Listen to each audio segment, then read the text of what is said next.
वालेकुम अस्सलाम। औरतों को ख्याल आ गया सवाल का? हमारी बारी नहीं आ रही थी। हैं? हमारी बारी नहीं आ रही थी। अच्छा, बारी तो आपको बार बार कह रहा हूँ, आप सुनती ही नहीं मेरी बात।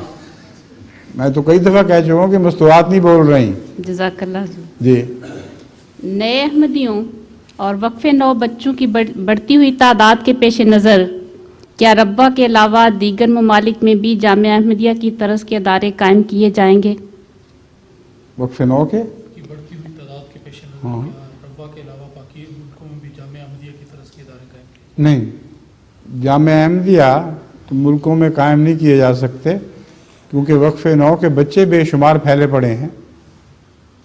अब जर्मनी के एक किनारे से दूसरे किनारे तक वक्फे नौ के बच्चे में एक जगह कैसे इकट्ठे हो सकते हैं? और फिर मुल्की कवानीन भी इजाज़त देते हैं कि नहीं। इंग्लैंड में भी यही हाल है। इसलिए वक्फे नौ के बच्चों के लिए जो निसाब बनाया जाता है वो सारी दुनिया में भिजवा दिया जाता है। चौधरी मोहम्मद अली साहब इसके इंचार्ज हैं, और जो भी वक्फे नौ का निसाब बनता है वो बच्चों में तकसीम किया जाता है। वो फिर माँओं का ख़ास तौर पर और बाप का भी फ़र्ज़ है कि जहाँ तक हो सके वक्फे नौ का निसाब बच्चों को खूब पढ़ा दें। ठीक है? जज़ाकुमुल्लाह। जी, हजूर